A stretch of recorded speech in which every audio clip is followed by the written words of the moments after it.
This is Tech Scene Talks on Tour, the podcast about enterprise technology that brings you IT insights and analyses from events all around the globe.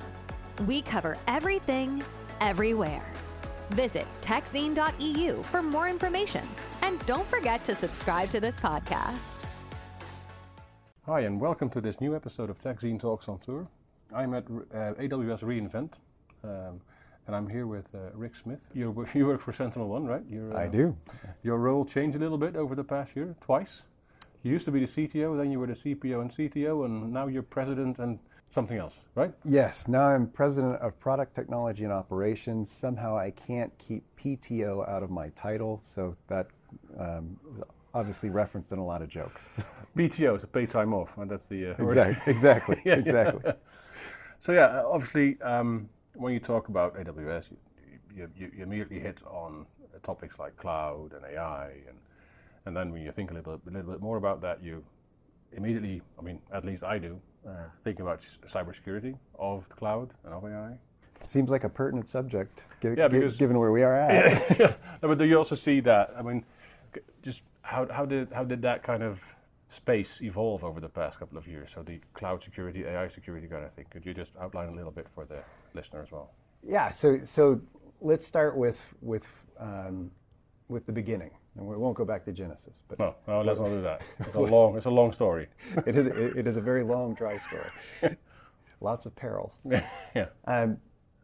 When you look at cloud security as it is today, it actually turns out that public cloud infrastructure is quite safe. In many ways, it's more safe than running your own infrastructure. It's completely different from what people were saying 10 years ago, right? Totally. Yeah. So totally.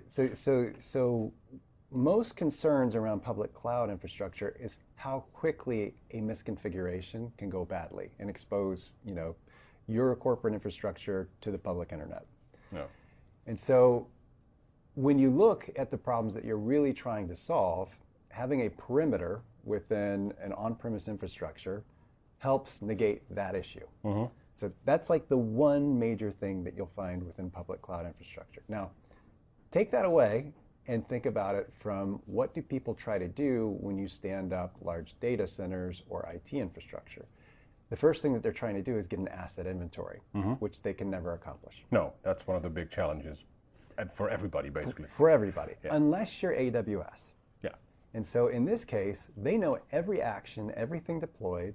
It's all available to them. They also know all the activities, all of the transit in terms of data moving in and out, packet infrastructure, etc. What's important about that, it means that they have knowledge of that environment that most enterprises will never have. Mm-hmm. And so when you really look at the issues that we find in those environments, it's really basic stuff. So you've got vulnerability management, you've got misconfiguration still dominating most of the things that you'll find in there. But you have the wherewithal that you have the discovery of all the assets at any given point in time, so it makes it easier for you to identify them, discover them, and then go remediate potentially them. You can do something about it. Exactly. But that potentially is sort of the operative word here. Exactly. So think about it as bringing structure. Yeah. And this will bring us to the next topic when we talk about AI in combination or in conjunction with that. So then if we look at AI and security around AI in general, you're really consistently worried about data poisoning mm-hmm. and exfiltration of data. Mm-hmm. There's some other things in there, but those are the dominant ones that we're concerned with. So you want to protect your training data. You want to make sure that you're in control of the questions being asked of it so that you can thwart off either, malicious prompts or prompts that are meant to extract corporate data. So where are the concrete challenges in that? So it's not, if I listen to you correctly, or interpret you correctly, it's not necessarily about how the infrastructure underlyingly is architected. It's more about the types of workloads and the things that are happening around those workloads that make it sort of an area to do something about. Or that's actually phase 2. Oh, that's phase 2. We're still at phase 1. So if we take these two basic primitives, so you got misconfiguration, vulnerabilities, now I have asset management structure around my cloud environments, and then if you take how I basically build my models and the governance structures around that, and how people are allowed to execute in them to protect my data, when we combine those two worlds, then you start getting into what they call agentic architecture. Mm-hmm. And this is where it gets very interesting, because those agents are actually acting on that infrastructure at this point in time. So you can imagine having prompts where you can go and say, please deploy these EC2 assets or these ephemeral workloads on, whatever infrastructure you choose, whether you're going Lambda or using, Kubernetes. Mm-hmm. When that starts happening, you actually have communication between these agents doing activities on the infrastructure. That's when we start seeing a different attack surface, and that hasn't happened yet. No, because is the nature of that communication different from the communication that you see with other sort of workloads and other kind of environments? It's completely different because you end up having agents speaking English to English in these cases, right? Yeah. And so they're interacting in much the way you and I would interact. And ultimately what they're doing is prompt generation between the two. And as a result of that, they take action on top of that. And they can manipulate that in interesting ways. Yeah. And so when we start talking about the next attack vector and the combination of those things, that's actually what we have to worry about. Yeah. And no one really knows what's going to happen there yet because we haven't done it. It's just starting. So like AWS, for instance, we know that they're actively working on that and that we should see announcements sometime next year contemplating this kind of activity. Yeah. So in general, how much more complex does your security posture or your security sort of strategy get with all of this happening? Even though we're not really sure what's actually happening. That's always the bit of a... Well, so you still have to deal with those basic primitives that we talked about earlier, right? Yeah. So you're still going to have to deal with the governance and hygiene that you normally would with your cloud infrastructure. If you're monitoring those things directly, then when agents start acting on these things, you'll know when there's problems. It's the rate of the problems that's going to become more and more of an issue. And so there, you also need to have high productivity tools to help you deal with all the net new findings that you're going to have as a result of all of these agents working at scale constantly. And there's also the issue of it being in a lot of cases, or in some cases, real time as well, right? Yes. So that's I think Tomer, your CEO, talked about real time being crucial for AI in terms of the defense kind of thing. Yes. But it's also crucial for AI in how you deploy your workloads and how you run your environment, right? 1,000%. Yeah. And you can imagine on the back end of this, threat actors aren't going to be sitting idle. If you go and close a port, the first thing that they're going to do in the future is deploy AI to reverse engineer the changes that you've just made to find or discover the next point of entry within your infrastructure. Yeah. So in general, do you think there's enough sort of emphasis or focus on building security into cloud and AI, but especially AI, I would imagine at the moment? But. I do. I think that the hyperscalers are doing a very good job of it. We rely heavily on AWS today. And so that includes, SageMaker, Bedrock. They provide most of the governance in terms of what we do from a training perspective and from a runtime perspective. Because that's something maybe not everybody knows, but in Bedrock, for example, there's a lot of governance, security, all sorts of policies built into that entire stack, right? Totally. Yeah. And I'm not trying to. I'm not an AWS employee, so I'm not trying to advertise AWS, but speaking practically, since we majority run on that, things like SageMaker and Bedrock in combination with the general apparatus around securing AWS infrastructure helps us out a lot. It simplifies the work that we do. If I was running everything in a data center and doing this all on my own, that actually is a monster task. Yeah, not only, not even because the assets are impossible to get sort of in view anyway, right? So yeah. Totally. So what is this, when you talk about cloud, and especially who's responsible for what, you always, somewhere down the line you end up with this shared responsibility kind of thing that's going on. So you're still your data, so you're responsible for your data, you're responsible. So you need to build, and for example, the identity access management of AWS is not the same as another identity access management kind of thing that you still have to connect and build and and run on the cloud as well. Yeah. How does that work? How does that shared responsibility model work in this sort of AI kind of world? Is that still, how much of it is that responsibility shifting maybe towards a certain? So let me make sure I understand the question. So let's pick on OpenAI, or actually in this case, let's pick on Claude. Yeah. So Claude works on Bedrock. So is your question, if something nefarious happens around their LLM, who's responsible for that? Is it AWS responsibility, or is it Claude's or is it yours? Because you're actually running it, right? Yeah. So are we entering into sort of a maybe extra layer of shared responsibility?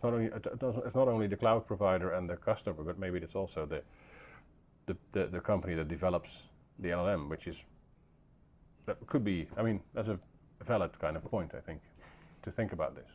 Totally, but it's not a new place for us. I mean, if you look at like a hardware vendor, they provide hardware, they don't provide the operating system. The operating system sits on top of it, and you have sets of applications that sit on top of it. That responsibility has existed in software for decades now.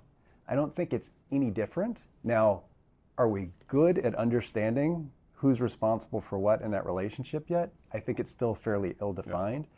But I think that we'll go through the same methods and madness that we did in terms of separation between OS, hardware, and applications over time. But lately I've been trying to draw some parallels between a move to the cloud and now the move to AI, or maybe the move to big data and the move to and I've come to some sort of a intermediate conclusion that we haven't really learned a lot from the mistakes we made during the cloud transition era, and we're doing the same things again in the AI era. So I remember when the shared responsibility model was a hot topic, that was a reason for a lot of companies to say, let me think about this a couple of weeks more, or a couple of months more, or maybe a couple of years more, because I'm not sure if I want to do this shared responsibility thing. And I think that's happening again now. I think you're right. I think that why it looks a little bit more nefarious, if you will, in this case, is that AI, as it stands in terms of generative AI, can dupe a lot of people, right? And that's new. We haven't had technology that's capable of doing that, where it imparts a level of wisdom and intelligence that we personify and consume, and then may take wrong actions on as a result of that. And I think that confuses the relationship that we have with it. Yeah. But in terms of how we deploy and architect these things, there are some very specific layers that we know the boundaries of. So if I deploy Llama on Bedrock, then we know what actions that model's going to take. We know what governance Bedrock's going to provide. And if I choose to put a RAG architecture in front of it, I know what my responsibilities are in those terms as well. Because in a sort of a RAG example, you would still be responsible for the data in that kind of repository or whatever you're going to put it, right? Yeah. Now, the foundational training that was provided on the model, if I have not changed that or manipulated that in any way, well, we know where that responsibility lies. I think it gets a little bit more fungible when you start talking about fine-tuning. Yeah. That's when the responsibility becomes harder to dissect. Yeah. And one of the other things that's really happening at the moment, at least what everybody tells me that's happening, I mean, I'm not sure if I have a lot of customers on record saying this, but that the speed at which AI is going and with which the companies that offer AI want to go is rather kind of high. So I would imagine that also sort of impacts your security kind of strategy. To a degree. I mean, the pace is high, but in the industry, you'll hear that we're reaching a plateau, right? And so when you look at all the capital deployed into all these companies trying to create, either the foundational models or try to build applications on top of them, we're reaching a point where there's so much capital load, but not enough return on investment, and you're starting to see the pace calm down a bit. Now, I think that's a transitional period. I think it will ramp back up once we start seeing use cases actually monetize. Mm-hmm. But there's a clear gap in terms of investment and returns right now. Yeah. So let's look at the customer end of this, right? How do you advise them to look at this, at these developments, especially when it comes to their cybersecurity posture, and because they've thought about that for a long time, hopefully, mm-hmm. and they've come to some sort of good situation. Yeah. And now this comes up, and then so what does this mean for me as a customer? So let's take this in a couple slices. So one, outside of cybersecurity, as a technologist, when I'm interacting with my peer group or providing advisory services or counsel to anyone who is developing software, like, I am ardent about the fact that you should be trying to figure out what your game is on LLMs today. And it's not just about the technology in development, mm-hmm. it's also about your day-to-day work. Like, you should be incorporating that in your day-to-day workflows, whether you're in HR, whether you're in IT, it doesn't matter. It's not cheating. Everybody's going to be using mm-hmm. this. You should be proficient, or you're going to get left behind. Makes sense. So that's one side of the story. Now, if we talk about cyber, there's really two key cases that we have to look at. And so one is, what does it actually provide in terms of net new capabilities for threat actors? And the initial onset really is that they can develop malware variants much quicker, which means that they can also develop new techniques, which can evade a lot of the defensive mechanisms that we've got out there. So it's not only about volume of attacks, it's also about actually developing new techniques with GenAI. All of that sits in one camp. Then you've got the issue of, well, now I can generate a lot of content quickly, so I can do, spear phishing either over text or email, what have you, and the quality goes up, so it doesn't look like it's somebody from somewhere in the world that is not proficient in the language that they're targeting. All of those things become a whole lot more efficient. Then you have the identity stuff that's going on, where you can fake a voice. Now I can call the help desk, and I can get a set of credentials as a result of that, or an employee and masquerade as an employee of a company. This is how we've seen a lot of the major attacks happen in terms of them being identity-based. Yeah, especially deepfakes are obviously big. Yes. That's a big, very tangible impact. Very. Yeah. And so that's what's happening with the threat actors today. The next evolution for them is that the speed and intensity with which they can do discovery when you go and you close a misconfiguration is going to increase. Mm-hmm. And so that means that they will find more vulnerabilities, which means that there are more vectors for attack for them to come into your infrastructure. And they've got more tooling as a result of being able to deliver all of these different kinds of payloads as a result of the malware variants that they can generate with new techniques. So that sounds like it's like the Armageddon's about to happen. And that's probably what we're going to see over the next anywhere from, I'd say, 2 to 5 years. Armageddon? Are you predicting Armageddon now? That's maybe... But no, I get what you mean. You need defensive mechanisms against this. Yeah. And so if you're not actually relying on AI for defense, then all of that is going to take over your world, and that's going to be what you're concerned with. So you need to be able to deal with automation, because you've got a high volume of findings and alerts that you're going to be dealing with, much higher than we see today. And then on top of that, you need new adaptive detection mechanisms that can keep up with all of these new techniques being delivered. And that's really the world that we're evolving into in terms of cyber today. I mean, that's not very easy, especially given the fact that we don't really know where it's going. Well, I think we just wrote the script for where it's going to end up. Yeah. But that's not a pretty place to be. When you really look at how cyber's developed, it's like the monetization of it is actually the key driver, and that's why ransomware has been consistently popularized.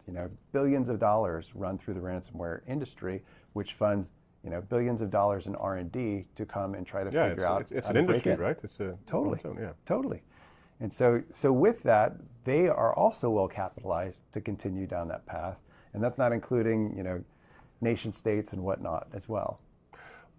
But just to sort of get this completely straight, companies like SentinelOne are working on a solution for this, I would imagine. 1,000%. Because there is, I mean, Armageddon is there, but we are going to sort of combat it, right?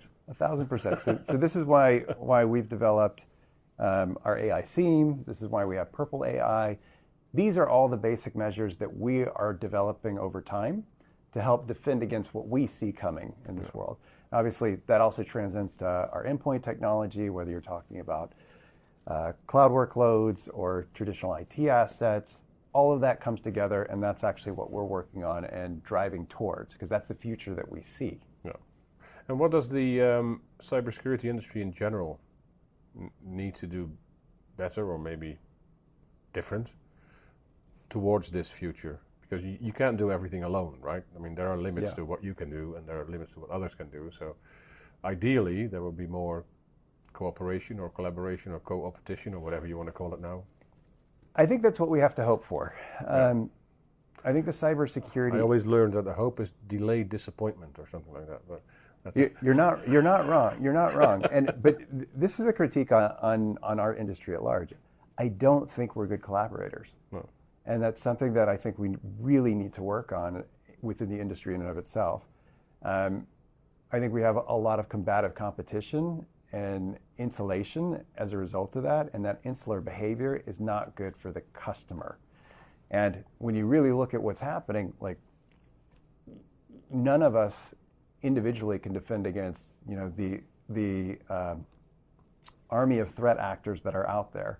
This has to be something that has to be a joint defense strategy.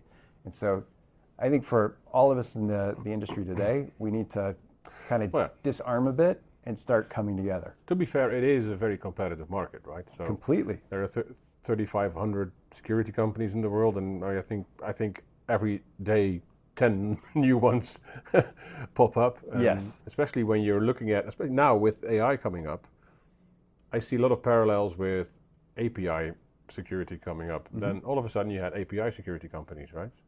That they didn't exist before, or they were part of WAF or secure gateways, whatever you want to call them. And now AI comes up, and maybe next year something new comes up, and that always comes with its own cohort of security companies. So we're continuously adding to this mix, and everybody's there to monetize. Everybody's there to grow and to become more relevant. And so I quite understand why it's hard. But maybe the real question is, are we going to be disappointed about this? Because, even though it's necessary to do it. I think it's a matter of perspective. I think we're always going to see progress, and we have to, relish in the progress that we make, but we're also going to see travesties along the way as well. Where no one's going to prevent all breaches. Things will happen as a result of human error or misdirection. Like, that's going to happen. So at some point we will all be disappointed by these things. But every time you see kind of these waves, we're basically developing new mouse traps to ultimately trap a mouse in a new way that has been discovered, or a new attack vector that's been discovered or opened up as a result of a new technology. Like, that's just part of the industry in and of itself. I don't look at that as a bad form of competition. Like, that's a good thing. I think it's more in the established firms where there should be more collaboration across the board. And just so to round maybe also the podcast episode more or less off, from a customer perspective, I always try to end it with some concrete kind of things that they can do. Yeah. And I always like the concept of, what are the questions you should be asking your security providers or your MSSPs or whoever does your security. Maybe you have your own security team. What are the questions they should ask?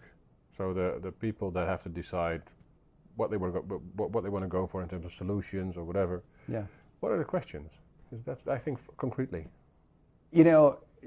So I'm blessed with having a wonderful CISO.